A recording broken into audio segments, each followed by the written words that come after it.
राज उससे अलग हुआ और बोला, चाय खत्म करके सोने आ जाओ।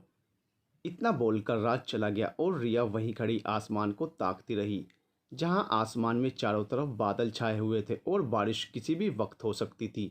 लेकिन रिया को उससे कोई फर्क नहीं पड़ रहा था। वह वहीं पड़ी चेयर पर बैठ गई और गहरी सांस भरते हुए आंखें बंद कर ली। और फिर कब उसकी आंख लग गई उसे भी पता नहीं चला। राज की आंखों में नींद भर रही थी और पलकें नींद की वजह से भारी हो गई थी। आते ही वह भी बेड पर लेट गया और नींद की आगोश में चला गया। रिया की आंख खुली। खुद को अपने रूम में बेड पर लेटा देखकर उसे समझते देर नहीं लगी।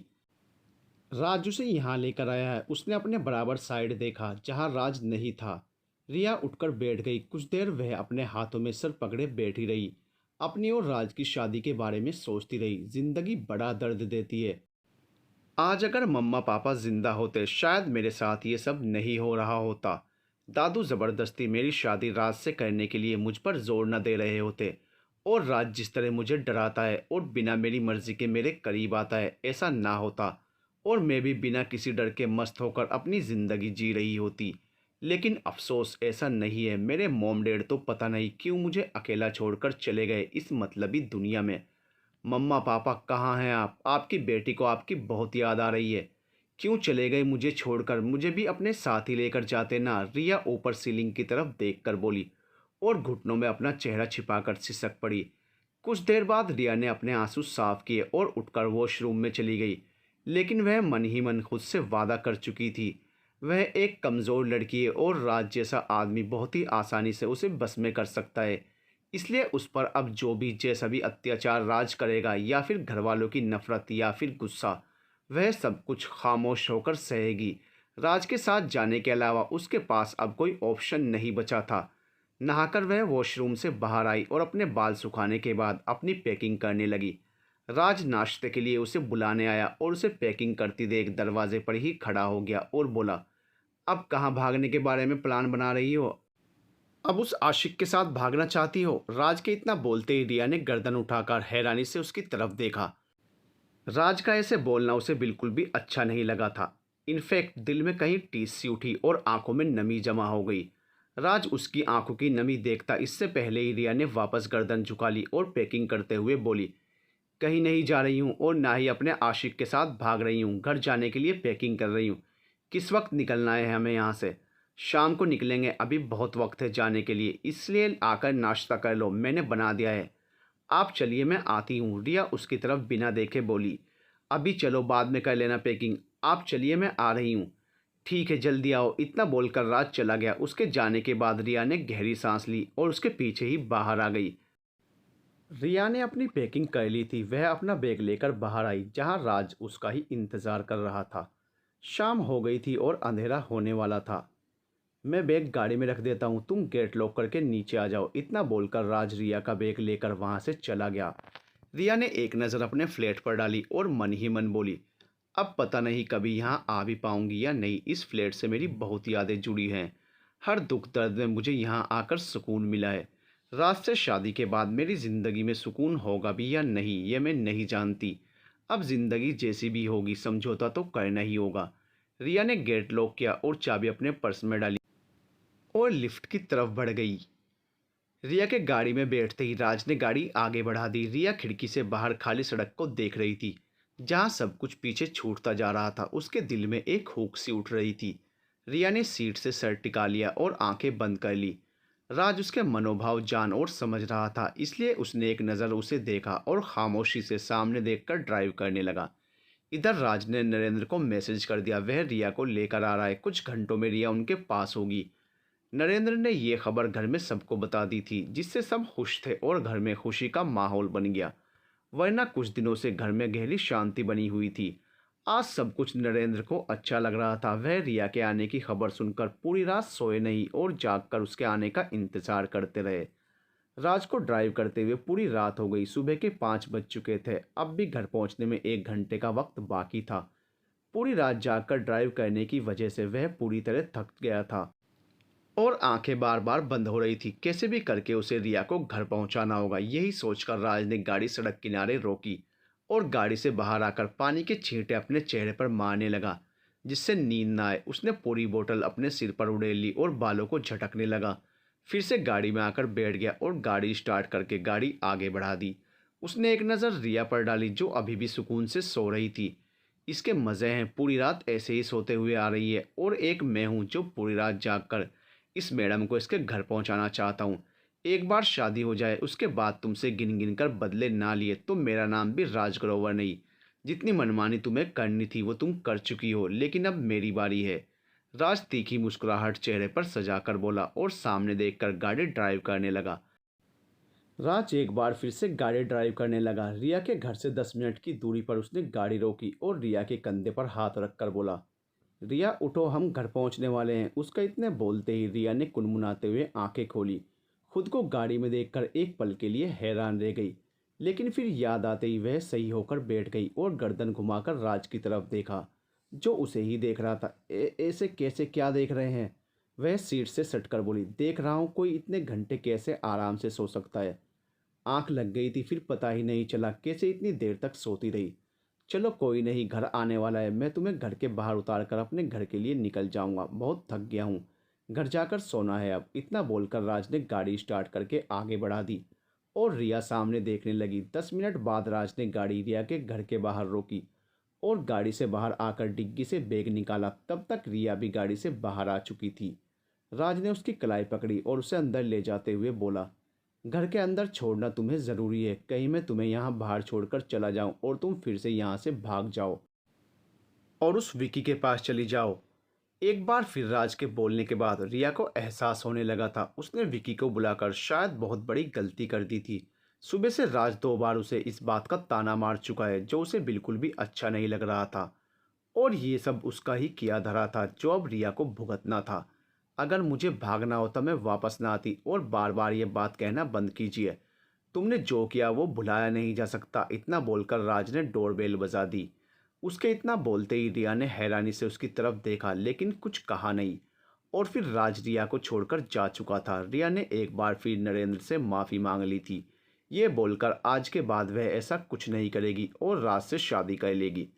हम तुम्हें आखिरी बार माफ़ कर रहे हैं, वो भी इसलिए क्योंकि शादी की सारी तैयारी हो गई है और 3 दिन बाद तुम्हारी शादी है, इसलिए हमें तुम्हें माफ़ करना पड़ रहा है। दादू, मैं वादा करती हूँ आज के बाद कुछ भी ऐसा नहीं करूँगी जिससे आपको तकलीफ़ हो या किसी के सामने शर्मिंदा होना पड़े। अगर मैंने ऐसा कुछ किया तो जो आप सज़ा देना चाहेंगे मुझे दे सकते हैं, या फिर आप मुझे कभी इस घर में घुसने मत देना। हमने भी ऐसा ही कुछ सोचा था। अगर तुमने इस बार कुछ भी किया तो हम तुम्हें घर में नहीं आने देंगे। अब अपने कमरे में जाओ और आराम करो। जी दादू, इतना बोलकर रिया अपने कमरे में चली गई और नरेंद्र ने सुकून की सांस ली। राज ने उनकी मुश्किल हल कर दी थी और रिया को सही सलामत घर लेकर आकर उन पर एक एहसान कर दिया था। इधर राज अपने घर आया और आते ही रूम में आकर बिस्तर पर औंधे मुंह गिर गया। बहुत ज़्यादा नींद आ रही थी और आंखें नहीं खुल रही थी, इसलिए वह सो गया। रिया भी अपने कमरे में मौजूद थी लेकिन उसे नींद नहीं आ रही थी, वह तो पूरी रात सोती ही रही है। राज का बिहेवियर अचानक इतना कैसे बदल सकता है? कल तक तो कुछ और ही था और आज कुछ और ही दिख रहा था। यह वक्त और गुस्से की वजह से था या फिर कुछ और वजह थी इसकी? जो भी था, राज को ऐसे देखकर रिया को बिल्कुल भी अच्छा नहीं लग रहा था। अब उसे राज से हर हाल में शादी करनी थी। नरेंद्र उसकी वजह से काफ़ी परेशान है। उनकी परेशानी हमेशा के लिए दूर करने के लिए उसे राज से शादी करनी ही होगी। और फिर शादी की बाकी तैयारी भी हो चुकी थी और वो दिन भी आ गया जब रिया राज के लिए दुल्हन के लाल जोड़े में उसके कमरे में उसके सजे बेड पर बैठी थी। शादी तो उसने कर ली लेकिन अब उसे डर लग रहा था राज रूम में आएगा तो उसके साथ कैसे पेश आएगा। इसी बात को सोचते हुए उसे घबराहट हो रही थी और हाथ पैर ठंडे पड़ चुके थे। रिया को बेड पर बैठे लगातार 2 घंटे हो गए थे लेकिन वह अभी तक भी नहीं आया था। जब से उसकी शादी हुई थी उसके बाद से राज उसे कहीं भी नजर नहीं आया था। उसका इंतजार करते करते उसे नींद आने लगी और पलकें नींद से भारी होने लगी। रिया ने घड़ी में वक्त देखा जहां रात का 1 बज रहा था। वह बेड से नीचे उतरी और वहीं रखे अपने बैग से पहनने के लिए उसने कपड़े निकाले और चेंज करने चली गई। थोड़ी देर बाद वह आई और बेड की एक साइड पर लेट गई, दूसरी साइड राज के लिए छोड़कर। जब वह आएगा तो सो जाएगा। सुबह रिया की आंख खुली, हड़बड़ाकर वह उठ बैठी। उसने वक्त देखा, 8 बजने वाले थे। रिया ने गर्दन घुमाकर बेड की दूसरी तरफ देखा। जहां राज नहीं था। बेड की उस साइड को देखकर उसे एहसास हुआ राज पूरी रात रूम में आया ही नहीं। उसे थोड़ी खुशी भी हुई ये देखकर राज नहीं आया और वह सुकून से सो सकी। लेकिन दिल में कहीं कुछ चुप भी रहा था। राज के बारे में मत सोच, जल्दी से उठ और तैयार होकर बाहर चल। पहले ही दिन अगर लेट हो गई सबके सामने इंप्रेशन सही नहीं दिखेगा। वह बड़बड़ाकर उठी और वॉशरूम में चली गई। रिया तैयार होकर लिविंग रूम में आई जहां रेखा और विनोद बैठे चाय पी रहे थे। नमस्ते अंकल, इतना बोलकर रिया ने झुककर उनके पैर छुए और फिर रेखा के पैर छूने के लिए झुकी। हमेशा खुश रहो और सदा सुहागन रहो, रेखा मुस्कुराकर बोली और रिया के सर पर प्यार से हाथ रखकर बोली। बैठो यहाँ, रेखा रिया को अपने साथ बैठाते हुए बोली। रात कुछ परेशानी तो नहीं हुई ना? अच्छी तरह नींद तो आई बेटा? जी आंटी, किसी चीज़ की परेशानी नहीं हुई और अच्छे से नींद आ गई थी। एक बार मन में आया राज के बारे में पूछ ले, लेकिन फिर चुप हो गई। उसके मन के भाव समझते हुए विनोद बोला, बेटा एक बात बताना चाहते हैं हम तुम्हें। राज ने तुम्हें नहीं बताया ये हम जानते हैं। उनके इतना बोलते ही रिया हैरानी से उन्हें देखने लगी और बोली, क्या नहीं बताया अंकल? ऑफिस में कुछ अर्जेंट काम आन पड़ा जिसकी वजह से राज और समर को रात में ही हैदराबाद के लिए निकलना पड़ा। इतना वक्त नहीं था उसके पास वह तुम्हें बताता, इसलिए हमें बोलकर गया था तुम्हें बता दे। जी अंकल, रिया इतना बोलकर उठ खड़ी हुई और बोली, मैं नाश्ता बना दूं आंटी? रेखा मुस्कुराकर खड़ी हुई और रिया के सर पर हाथ फेर कर बोली, अभी तुम्हारी शादी को कुछ ही घंटे हुए हैं और तुम नाश्ता बनाने की बात कर रही हो? कुछ दिन तुम आराम करो, जब राज आएगा तब तुम्हारी रसोई की रस्म होगी। आंटी मैं बना लेती हूँ ना, रस्म की क्या ज़रूरत है? राज जब आएंगे तब भी बना लूँगी। ये रस्म है बेटा और हम चाहते हैं ये रस्म राज के आने पर हो। तुम हमारे साथ बैठकर बातें करो, नाश्ता सर्वेंट बना लेंगे। जी आंटी, इतना बोलकर रिया बैठ गई। विनोद और रेखा से बात करने लगी और फिर नाश्ता करके रिया वापस रूम में आई जहाँ बेड के ऊपर राज की एक बड़ी सी तस्वीर लगी थी और रूम में ज़्यादातर दीवारों पर उसकी तस्वीर ही लगी हुई थी। रिया को इस कमरे में आकर अच्छा लग रहा था। राज की तस्वीर भली लग रही थी। एहसास हो रहा था मानो राज यहीं मौजूद है और उसे देख रहा है। पहली बार राज के बारे में सोचकर रिया के चेहरे पर हल्की मुस्कान थी। बाबूजी क्या बात है, आज आप बहुत खुश लग रहे हैं। रंजन नरेंद्र के पास सोफे पर बैठकर बोला, हम खुश हैं, रिया की शादी हो गई। हम अपने फ़र्ज से आज़ाद हो गए और रिया की शादी हमने ऐसे इंसान से करवा दी है जो रिया के लिए सही था। अब अगर मौत भी आ जाए तो हम सुकून से मर तो सकेंगे। बाबूजी आप ऐसा क्यों बोल रहे हैं? हम आपको कहीं जाने नहीं देंगे। अभी तो पिया और समीर की शादी भी आपको ही करनी है। उनकी शादी करने के लिए तुम मौजूद हो और हमें यकीन है तुम अच्छे से ये जिम्मेदारी निभा पाओगे। आप ये सब मत बोलिए बाबू, प्लीज़, रंजन रुआंसा होकर बोला। नरेंद्र ने प्यार से उसके सर पर हाथ रखा और बोले, तुम रुआंसे मत हो, चलो मैं भी तुम्हारे साथ आज मील में चलता हूँ। चलिए बाबूजी, रंजन मुस्कुराकर बोला और नरेंद्र को अपने साथ लेकर चला गया। एक हफ्ता होने को आया था और राज अभी भी वापस नहीं आया था। रिया ने इस बीच एक बार भी राज को ना तो कॉल किया था और ना ही कोई मैसेज। वह सुकून से उसके कमरे में रह रही थी मानो ये उसी का कमरा हो। आंटी से राज के बारे में पता चल जाता था, इतना ही उसके लिए काफ़ी था और उसे उसकी फिक्र ही कब थी। उसकी तरफ से राज कहीं भी रहे। वह कबर्ड में अपने कपड़े रख रही थी। जब रेखा आई उसे देखकर उनके चेहरे पर मुस्कुराहट आ गई। वह दरवाजे पर ही खड़ी होकर रिया को देखने लगी। तभी अचानक रिया की नज़र रेखा पर पड़ी। आंटी आप आइए ना, वहाँ क्यों खड़ी हैं?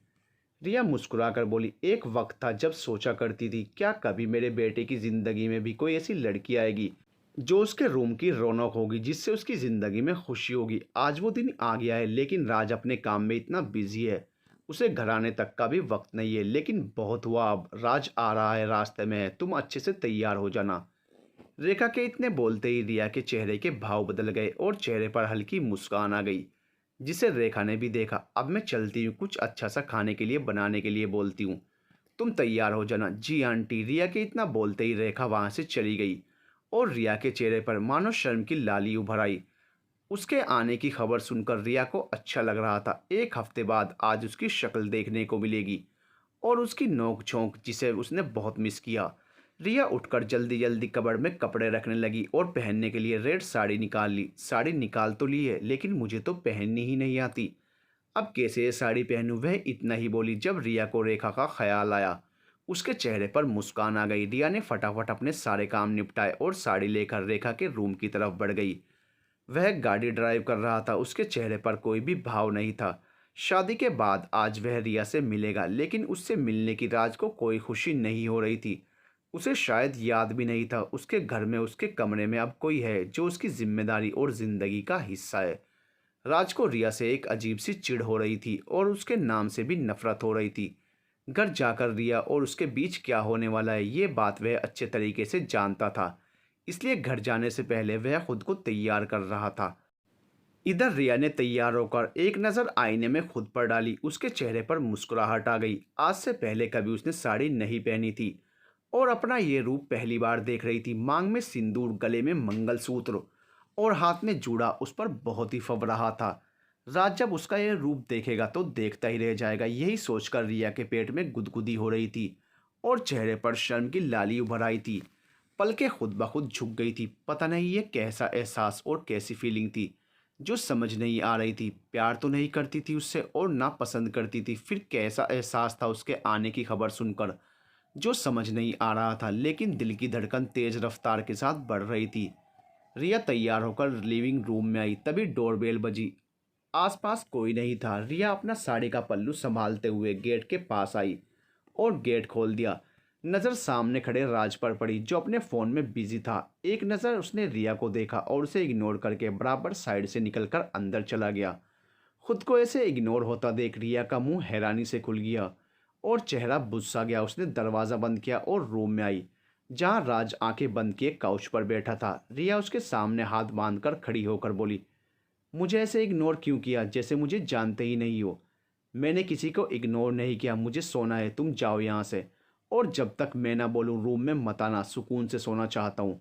हमारी शादी को 1 हफ्ता हो गया है, मुझे आपसे बात करनी है, उसके बाद सो जाना। मैं अभी इस हालत में नहीं तुम्हारी बात सुन सकूं, इसलिए जाओ, सोना है मुझे। जब तक आप मेरी बात नहीं सुनेंगे मैं यहाँ से कहीं नहीं जाऊंगी। रिया के इतना बोलते ही राज गुस्से में खड़ा हुआ और चीख कर बोला, एक बार समझ में नहीं आती तुम्हें मेरी बात जो बार बार पूछ रही हो? जाओ यहाँ से। उसके इस तरह चीखने से रिया डरकर 2 कदम पीछे हो गई और उसे घबराहट होने लगी, चेहरे पर पसीना आने लगा। मन कर रहा था यहाँ से भाग जाए, एक पल भी इस आदमी के सामने ना रहे। रिया धीरे धीरे अपने कदम पीछे लेने लगी और वहां से भागकर बाहर आ गई। रिया के जाते ही राज ने आंखें बंद करके गहरी सांस ली और बालों में हाथ फेरकर वॉशरूम में चला गया। रिया भागकर लिविंग रूम में आई और वहीं एक तरफ दीवार की ओट में खड़ी होकर लंबी लंबी सांसें लेने लगी। उसे मानो सांस लेना मुश्किल हो रहा था और घबराहट हो रही थी। पसीने से पूरा चेहरा और गर्दन भीग चुकी थी। रिया वहीं नीचे बैठती चली गई और अपना सर घुटनों में छिपा लिया और खुद को सही करने की कोशिश करने लगी। राज पहले भी उस पर 2-3 बार चीख चुका था, लेकिन पहले कभी उसके चीखने से इतना फर्क नहीं पड़ा था जितना आज पड़ रहा था। आज उसका चीखना भी चुभ रहा था और ऐसे बात करना भी तकलीफ दे रहा था। रिया ने खुद को ठीक करने की कोशिश की और खुद को संभाल कर किचन की तरफ बढ़ गई। डाइनिंग टेबल पर खामोशी से बैठे सब खाना खा रहे थे, लेकिन रिया खाना खाने के बजाय प्लेट में चम्मच घुमा रही थी। विनोद की नज़र उस पर पड़ी और फिर रेखा की नज़र भी रिया पर पड़ी। उसे सोच में डूबा देखकर रेखा बोली, क्या बात है बेटा, तुम खाना नहीं खा रही? खाना अच्छा नहीं बना है क्या? रेखा की आवाज़ जैसे ही रिया के कानों में पड़ी तो उसने झट से कहा, नहीं आंटी, ऐसी कोई बात नहीं है, खाना बहुत अच्छा है, मेरा पेट भर गया है। अभी तक तो तुमने कुछ खाया भी नहीं, ऐसे कैसे पेट भर गया? दोपहर में लेट ही खाना खाया था इसलिए भूख नहीं है, आप लोग खाइए ना। इतना बोलकर रिया ने अपनी प्लेट उठाई और किचन की तरफ बढ़ गई। इस बीच राज ने एक बार भी नज़र उठाकर उसकी तरफ नहीं देखा और खामोशी से बैठा खाना खाता रहा। तुम कैसे पति हो राज? तुम्हारी बीवी ने खाना नहीं खाया और तुम आराम से बैठकर खाना खा रहे हो। बाबा, आपने सुना ना उसने क्या कहा? उसे भूख नहीं है, लेकिन मुझे तो बहुत भूख लग रही है, उसके लिए मैं भूखा नहीं रह सकता। इतना बोलकर राज ने अपनी प्लेट साफ की और पानी पीकर खड़े होकर बोला, मेरा हो गया है और मैं बहुत ज़्यादा थक गया हूँ, इसलिए सोना चाहता हूँ, कोई भी मुझे डिस्टर्ब ना करे। इस बात का आप दोनों ध्यान रखना और अपनी लाडली रिया को भी बोल देना। तुम दोनों की लड़ाई हुई है? विनोद राज को गौर से देखकर बोले, नहीं, लड़ाई नहीं हुई है, आज रात अपने रूम में अकेला सोना चाहता हूँ। इतना बोलकर राज अपनी प्लेट किचन में लेकर चला गया जहाँ रिया खड़ी उसकी बातों को सुन और समझने की कोशिश कर रही थी। उसे किचन में आता देखकर रिया वहाँ से बाहर चली गई और राज अंदर आ गया। रिया किचन से सीधा छत पर चली आई। यहाँ एक कमरा था जिसमें अक्सर वह आकर बैठ जाती थी। यहाँ से काफ़ी दूर दूर तक दिखाई देता था और बहुत बड़ी बड़ी ग्लास विंडो थी। इस रूम में रिया ने अंदर आकर दरवाज़ा बंद किया और सारी विंडो पर पर्दे डाल दिए और लेटकर लाइट ऑफ कर दी। मन जब से ही भारी हो रहा था और आंखों में नमी थी जिन्हें उसने मुश्किल से रोक रखा था। लेटते ही आंखों से आंसू बहने लगे और उसकी कनपटी भिगोते चले गए। राज के साथ बात करके रिया सब कुछ सही करना चाहती थी और पिछली अपनी सारी गलतियों की उससे माफ़ी मांगकर जिंदगी की एक नई शुरुआत करना चाहती थी। लेकिन राज के दिमाग में उसे लेकर क्या कुछ चल रहा था ये बात उसे समझ ही नहीं आ रही थी। दिल की जमीन पर उसके नाम से जो फूल खिलने लगे थे वो आज फिर से मुरझा गए थे। शायद राज उससे नफरत करता है इसलिए वह रिया से इस तरह बात कर रहा है। लेकिन उसने उससे शादी क्यों की, क्यों वह उसे अपने घर में लेकर आया, यही बात उसे समझ नहीं आ रही थी। उसने सोच लिया था राज से इस बारे में कल बात करेगी, उसके दिल में क्या है और वह क्या करना चाहता है ये बात उसे जाननी होगी। इधर राज अपने रूम में आया और दरवाज़ा अंदर से बंद करके सोने के लिए लेट गया। थकान उसके दिमाग पर इतनी हावी हो चुकी थी उसमें कुछ भी सोचने समझने की ताकत नहीं बची थी। सुबह सुबह रिया सोकर उठी और नीचे आ गई। इस वक्त तक कोई नहीं उठा था। पूरे घर में खामोशी का राज था। वह राज के रूम के बाहर खड़ी सोच रही थी अंदर कैसे जाए, क्योंकि इस रूम में उसके कपड़े रखे थे और रात से वह इसी साड़ी में थी जिसमें उसे बहुत ही उलझन हो रही थी। क्या करूं, कैसे दरवाज़ा खोलूं और अंदर जाकर कपड़े कैसे लेकर आऊं। अंदर राज है और इस वक्त मुझे अपने कमरे में देखकर सारा गुस्सा मुझ पर उतार देगा। मेरे पास तो और कपड़े भी नहीं हैं। भगवान का नाम लेकर दरवाज़ा खोलने की कोशिश करती हूँ। रिया ने अपने बालों से पिन निकाली और दरवाज़ा खोलने की कोशिश करने लगी और फिर एक बार कोशिश करने से ही दरवाज़ा खुल गया। रिया ने धीरे से दरवाज़ा खोला और अंदर कमरे में झांकने लगी जहाँ राज बेसुध सो रहा था। रिया ने पूरा दरवाज़ा खोला और अंदर आकर कबर्ड खोला और उसमें से अपने कपड़े और टॉवल निकालकर वापस रूम से बाहर आई और जैसे रूम खोला था ऐसे ही पिन से लॉक करके वह वापस ऊपर आई और रूम में आकर वॉशरूम में चली गई। थोड़ी देर बाद रिया अपने हाथ में उस लाल साड़ी को लेकर आई और उसे गुस्से में लाकर एक तरफ डाल दी और अपने गीले बालों को झाड़ने लगी और कंघी करके वापस नीचे चली गई। रिया किचन में आई, नाश्ते की तैयारी कर रहे सर्वेंट से बोली, ये सब मैं करती हूँ, तब तक आप कोई और काम कर लीजिए। मैडम आप रहने दें, मैं कर लूँगा। बड़ी मैडम डांटेंगी हमें। नहीं डांटेंगी, मैं आज का नाश्ता बना रही हूँ, ये बात आप किसी से मत कहना। जी ठीक है मैडम। इतना बोलकर वह रिया की मदद करने लगा और रिया जल्दी जल्दी नाश्ता बनाने लगी। थोड़ी देर बाद नाश्ता बनाकर रिया बाहर लॉन में आकर वहाँ पड़ी चेयर पर बैठ गई और धूप सेकने लगी। मौसम ठंडा होने लगा था और नवंबर का महीना चल रहा था। उसे समझ नहीं आ रहा था रात से कैसे बात करे। रात उसे इतने गुस्से में देखकर रिया को उससे दहशत होने लगी थी। डर लगने लगा था। अब वह उससे दूर ही रहना चाहती थी। वह अपनी सोच में गुम थी जब किसी ने उसके कंधे पर हाथ रखा। रिया ने गर्दन घुमाकर पीछे देखा। रेखा खड़ी मुस्कुरा रही थी। आंटी आप? रिया खड़े होकर बोली। खड़ी क्यों हो गई, बैठो, मुझे तुमसे बात करनी है। जी आंटी। इतना बोलकर रिया वापस बैठ गई और रेखा उसके सामने पड़ी चेयर पर बैठकर बोली, राज की बात और हरकत देखकर रात बहुत बुरा लगा। तुम दोनों के बीच कुछ हुआ है क्या? सब ठीक तो है ना तुम्हारे बीच? आंटी इतने घंटे ड्राइविंग करके आना आसान नहीं है और आदमी थक कर चूर हो जाता है। राज भी कल बहुत थक गए थे इसलिए उन्हें गुस्सा आ रहा था और कल सुबह ही मेरी फ़ोन पर उनसे बात हुई थी, तब तो वो बिल्कुल ठीक थे। रिया उनकी तरफ देखकर झूठ बोल गई क्योंकि वह रेखा को कुछ भी नहीं बता सकती थी उन दोनों के रिश्ते के बारे में। रिया के इतना बोलते ही रेखा ने राहत की सांस ली और बोली, मैं तो डर ही गई थी लेकिन तुमसे बात करके मेरा सारा डर ख़त्म हो गया। मैं और राज के बाबा कुछ दिनों के लिए हैदराबाद रहने जा रहे हैं। तुम और राज यहीं रहोगे। राज यहाँ का जो ऑफिस है वो संभालने वाला है। तुम अपना और राज का ध्यान रखना। आंटी यहीं रहिए ना, वहाँ जाना ज़रूरी है क्या? रिया उनके जाने की बात सुनकर परेशान होकर बोली, बेटा अगर ज़रूरी ना होता तो मैं नहीं जाती तुम्हें छोड़कर। कब वापस आएंगी आप? अभी कुछ कह नहीं सकती, वहीं जाकर पता लगेगा कितने दिन लग सकते हैं। जाइए आप, लेकिन जल्दी ही वापस आना आंटी, मेरा घर में अकेले मन नहीं लगेगा। तुम फिक्र मत करो, जल्दी ही आ जाऊंगी। चलो अब नाश्ता करते हैं, कब का बना हुआ है। रेखा मुस्कुराकर बोली और रिया भी उनके साथ ही अंदर बढ़ गई। तुम जाकर राज को बुला कर ले आओ। जी आंटी। इतना बोलकर रिया राज को बुलाने उसके रूम की तरफ बढ़ गई। रिया ने रूम के बाहर दरवाजे पर आकर गहरी सांस भरी और दरवाज़ा नॉक किया। तभी अंदर से राज की भारी आवाज़ आई, आ जाइए। रिया दरवाज़ा खोलकर अंदर आई। राज आईने के सामने खड़ा तैयार हो रहा था। रिया एक पल के लिए उसे देखती ही रह गई, लेकिन फिर वह जैसे होश में आई और बोली, आंटी नाश्ते के लिए बुला रही हैं आपको, किसी नौकर को भेज सकती थी मुझे बुलाने। तुम्हें मेरे रूम में आने की ज़रूरत नहीं थी, वह मसरूफ़ अंदाज में बोला। उसके इतना बोलते ही रिया उसके पास आई और बोली, ये रूम अब आपका नहीं है, मेरा भी है, और यहाँ आने के लिए मुझे आपकी परमिशन लेने की ज़रूरत नहीं है। परमिशन लेने की ज़रूरत है क्योंकि घर और ये रूम मेरा है, हमारी शादी हुई है और मैं अब आपकी पत्नी हूँ, इसलिए मेरा भी इस घर परिवार पर और रूम पर पूरा हक है। मैं नहीं मानता हमारी शादी को, राज उसकी आंखों में देख कर बोला। उसके इतना बोलते ही रिया की आंखें हैरानी से बड़ी हो गई। ये क्या बकवास कर रहे हैं, हमारी शादी हुई है और मैं आपकी पत्नी हूँ, ये झुठला नहीं सकते आप। शादी मैंने तुमसे बदला लेने और तुम्हें सबक सिखाने के लिए की है। मेरे नाम का सिंदूर तुम्हारी मांग में भरा जा चुका है और अब हमेशा रहेगा, और यही तुम्हारी सज़ा है। दुनिया के सामने तुम मेरी बीवी होगी, लेकिन मेरी नज़रों में तुम कभी मेरी बीवी नहीं बन सकती, और इस कमरे में तुम्हारी कोई जगह नहीं है। तुम्हारा जो भी सामान इस कमरे में है यहाँ से निकालो, किसी और कमरे में जाकर रहो। आप ऐसा कैसे कर सकते हैं मेरे साथ, रिया गुस्से में आकर उसका कॉलर पकड़कर बोली। राज ने उसके हाथ अपने कॉलर से हटाए और झटक कर बोला, आज तो तुमने मुझे हाथ लगा दिया, लेकिन आज के बाद ये गलती भूल कर भी मत करना, वरना अच्छा नहीं होगा। और अपनी यह मनहूस शक्ल मुझे मत दिखाना। इतना बोलकर राज वहां से चला गया और रिया धम से नीचे बैठ गई। दिल धक सा रह गया और डूबता महसूस होने लगा। पैरों तले से जैसे जमीन ही किसी ने खींच ली हो और वह मुंह के बल नीचे गिरी हो।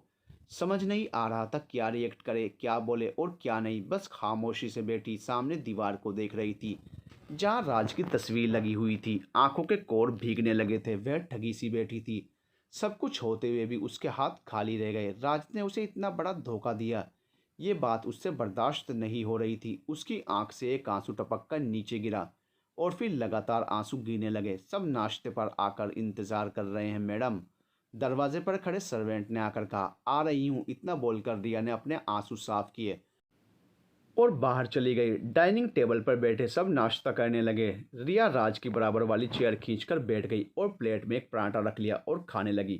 सबके सामने वह खुद को नॉर्मल रखे हुई थी। नाश्ता कर तो रही थी लेकिन हलक से उतर नहीं रहा था।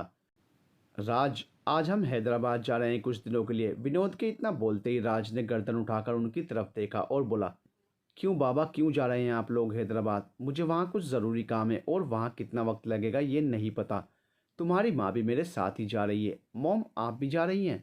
हाँ, मेरा तुम्हारे बाबा के साथ जाना ज़रूरी है। कुछ दिन में हम वापस आ जाएंगे। तुम रिया का ख्याल रखना।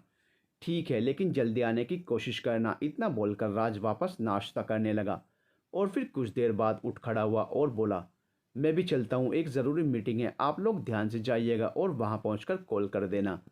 ओके माय सन, विनोद राज के कंधे पर हाथ रखकर बोले। राज उनके गले लग गया और फिर रेखा के गले लगकर उन्हें बाय बोलकर वहाँ से चला गया। आज उसे एहसास हुआ ये घर उसका अपना नहीं है बल्कि पराया घर है, जहाँ किसी के लिए उसका वजूद मायने नहीं रखता। राज के लिए तो बिल्कुल भी नहीं। नाश्ता करने के थोड़ी देर बाद रेखा और विनोद वहाँ से चले गए और घर में अकेली रिया रह गई, जिससे अकेले इस घर में मानो दहशत हो रही थी। वह वापस रूम में आई और घूमकर रूम की एक एक चीज़ देखने लगी। उसने अलमारी से अपना बैग निकाला और उसका जो भी सामान था वो बैग में वापस रखने लगी और बैग ऊपर रूम में लेकर आ गई और कपड़े कबर्ड में रखने लगी। राज ऐसा नहीं कर सकता मेरे साथ। मुझे उससे एक बार बात करनी होगी। मैं कोई उसकी चीज़ नहीं हूँ जिसे जैसा चाहा इस्तेमाल कर लिया और फेंक दिया। और फिर शाम हो गई और अंधेरा होने वाला था। रिया उसके कमरे में बेचैनी से चक्कर काट रही थी। राज किसी भी वक्त आने वाला था और उसे डर लग रहा था। पता नहीं वे उसके साथ कैसा बर्ताव करेगा। तभी दरवाज़ा खुलने की आवाज़ आई और राज अपना ब्लेज़र उतारते हुए अंदर आया। तभी उसकी नज़र रिया पर पड़ी जो उसे ही देख रही थी। राज उसे इग्नोर करते हुए बेड के पास आया और अपना ब्लेज़र उतारकर बेड पर फेंका और बोला, मना किया था मेरे रूम में अब कदम मत रखना, फिर यहाँ क्यों खड़ी हो? आपने मेरे साथ ऐसा क्यों किया? रिया ने उसकी आंखों में देखकर पूछा। सुबह मैं जवाब दे चुका हूँ, बार बार एक ही बात को बोलना मुझे पसंद नहीं है। लोगों की ज़िंदगी बर्बाद करना आपको पसंद है? तुम जाओ यहाँ से, मुझे कोई बात नहीं करनी है तुमसे, राज कबर्ड से टॉवल निकालते हुए बोला। रिया ने उसकी कलाई पकड़ी और गुस्से में चीख कर बोली, समझते क्या हैं आप? मेरी ज़िंदगी बर्बाद करके आपको क्या मिला? क्यों किया मेरे साथ ऐसा? तुम्हारी हिम्मत कैसे हुई मुझे हाथ लगाने की? राज ने गुस्से में रिया का हाथ अपने हाथ से हटाया और रिया की कलाई कसकर पकड़ ली और उसकी आंखों में देखकर बोला, तुम्हारी ज़िंदगी बर्बाद करके मुझे सुकून मिला, यहाँ बहुत सुकून मिला है। राज अपने सीने पर उंगली लगाकर बोला, अब निकलो यहाँ से और पड़ी रहो एक कोने में, तुम मरो या जियो इससे मुझे कोई फर्क नहीं पड़ता। इतना बोलकर राज ने रिया का हाथ पकड़कर रूम से बाहर किया और दरवाज़ा बंद कर लिया। रिया अवाक सी खड़ी बंद दरवाजे को देखने लगी। आंखें एक बार फिर बरस पड़ी और दिल में दर्द सा उठता महसूस हुआ। वह निडाल और थके कदमों के साथ सीढ़ियां चढ़कर तीसरी मंजिल पर बने कमरे में आ गई और नीचे फर्श पर बिछे गद्दे पर बैठ गई और घुटनों में सर छिपाकर जोर जोर से रोने लगी। यहाँ कोई नहीं था और बहुत ही कम यहाँ किसी का आना होता था। कभी कभी सर्वेंट ही तीसरी मंजिल की सफाई करने आते थे, इसलिए उसे रोते हुए कोई नहीं सुन सकेगा। वह रोती रही और रोते रोते वहीं बैठे बैठे सो गई। इधर राज डिनर करके रूम में आया और सोने के लिए लेट गया, लेकिन नींद जैसे आंखों से दूर हो गई थी और रिया के बारे में सोच सोच कर दिल बेचैन हो रहा था। उसका ख्याल दिल और दिमाग से जा ही नहीं रहा था। उसे रूम से बाहर निकालकर बुरा लगा था, लेकिन दिल के हाथों मजबूर था। दिल से आवाज़ आ रही थी, उसके साथ जो किया उसी के लायक है वह। और दिल बेचैनी से धड़क रहा था। उसके बारे में इतना मत सोच, वह इसी के लायक है। रिया तेरे कमरे में रहने के लायक नहीं है, सही किया उसे निकाल कर। राज ने अपना सर झटका और रिया का ख्याल दिमाग से निकाल कर आंखें बंद करके सोने की कोशिश करने लगा। सुबह सवेरे राज तैयार होकर नाश्ता करके डाइनिंग टेबल पर आया और उसने नज़र घुमाकर पूरे हॉल में देखा। रिया कहीं नज़र नहीं आई और ना ही उसने किसी से पूछा और चुपचाप बैठकर नाश्ता करने लगा और फिर ऑफिस चला गया। रात से सुबह हो गई और सुबह से दोपहर, फिर दोपहर से रात हो गई, लेकिन रिया के रूम का दरवाज़ा नहीं खुला। अंदर अंधेरा छाया था। सांसों की हल्की हल्की आवाज़ उस रूम में गूंज रही थी। धीरे धीरे उसने अपनी आंखें खोली। कमरे में अंधेरा देखकर रिया डर गई और डर से सिमटकर आंखें बंद कर ली। थोड़ी देर बाद उसने हिम्मत करके आंखें खोली और उठने की कोशिश करने लगी, लेकिन उसके पेट में एकदम तेज दर्द उठा और रिया के मुंह से आह निकली। दर्द सहने के लिए उसने आंखें बंद की और हिम्मत करके उठ खड़ी हुई और लाइट ऑन कर दी। उसने टाइम देखने के लिए अपना मोबाइल उठाया, तभी मोबाइल घनघना उठा। दादू का नाम स्क्रीन पर चमचमा रहा था। रिया ने गहरी सांस भरी और फ़ोन उठाकर कान पर लगा लिया और बोली, हेलो, कैसी हो रिया बेटा? मैं ठीक हूँ दादू, आप कैसे हैं? तुम्हारी आवाज़ को क्या हुआ, इतनी भारी क्यों लग रही है? तुम ठीक तो हो ना बेटा? नरेंद्र के इतना बोलते ही रिया की आंखें भर आई। उसने आंखें बंद करके आंखों में जमा आंसुओं को पीछे धकेला और चेहरे पर मुस्कुराहट सजाकर बोली, नहीं दादू, मुझे कुछ नहीं हुआ है, मैं एकदम ठीक हूँ, अभी सोकर उठी हूँ इसलिए आवाज़ भारी हो रही है। तुम्हारे और राज के बीच सब ठीक तो है ना? अब तो तुम उससे लड़ी नहीं हो। दादू आप फिक्र मत कीजिए, मैं उससे नहीं लड़ी। हम दोनों के बीच सब सही है, लेकिन अगर कभी ऐसा कुछ हुआ भी तो मैं लड़कर घर नहीं आऊँगी, क्योंकि मुझे याद है आपने कहा था अगर मैं उस घर से लड़ झगड़ कर आई तो आप मुझे घुसने नहीं देंगे। इसलिए आपकी ये बेटी आपकी बात का मान रखेगी। रिया बेटा, हमने वो गुस्से में कहा था, तुम हमारी बेटी हो और इस घर के दरवाजे तुम्हारे लिए हमेशा खुले हैं। तुम जब आना चाहो आ सकती हो यहाँ। दादू, मैंने अपनी ज़िंदगी में बहुत गलतियाँ की हैं, हर बार आपका दिल दुखाया है और यहाँ से भागकर चली जाती थी, लेकिन अब मैं समझ गई हूँ, चाहे जो भी हो जाए अब आपका या फिर किसी और का दिल नहीं दुखाऊंगी। हम तुम्हारे लिए बहुत खुश हैं। तुम समझ गई हो हमारी बात और हमारी बात का मान रख रही हो। मैं भी बहुत खुश हूँ दादू। चलिए रखती हूँ, फिर बात करती हूँ आपसे। ठीक है बेटा, अपना ख्याल रखना। जी दादू, आप भी अपना ख्याल रखना, बाय। इतना बोलकर रिया ने कॉल कट कर दी और फ़ोन वहीं रख दिया, लेकिन तभी उसके पेट में दर्द होने लगा और रिया से खड़ा होना मुश्किल हो गया। वह वहीं बैठती चली गई और अपनी बेबसी पर रोने लगी। राज ऑफिस से घर आया और एक बार फिर नज़र घुमाकर लिविंग रूम में देखा। इस बार भी रिया कहीं नज़र नहीं आई। यहीं कहीं होगी, यही सोचकर वह रूम में चला गया और कपड़े बदल कर वापस आया। रिया कहीं नज़र नहीं आई। क्या वह चली गई है? रात भी नहीं दिखी और आज भी पूरे दिन नज़र नहीं आई। कहीं चली तो नहीं गई? वह मन ही मन बोला और डिनर के लिए बैठ गया। खाना सर्व कर रहे सर्वेंट से राज ने पूछा, रिया कहाँ है, उसने डिनर कर लिया? नहीं साहब, अब तक तो नहीं किया है। कहाँ है वह? राज के इतना बोलते ही खाना सर्व कर रहे सर्वेंट की नज़र रिया पर पड़ी, जिसे देखकर वह बोला, वो रही मैडम। उसके इतना बोलते ही राज ने नज़र उठाकर सामने देखा जहाँ वह खड़ी थी। उसे देखकर राज हैरान रह गया। आंखें सूजी हुई थी और चेहरा पीला पड़ चुका था। एक ही दिन में वह उसे बहुत कमज़ोर लग रही थी। रिया उसके ऐसे देखने से उसे इग्नोर करके चेयर खींच कर बैठ गई और प्लेट सीधी करके अपने लिए खाना निकालने के लिए उसने जैसे ही हाथ बढ़ाया, राज बोला, मना किया था तुम्हें मेरे सामने मत आना, जब मैं यहाँ मौजूद हूँ मुझे मत दिखना।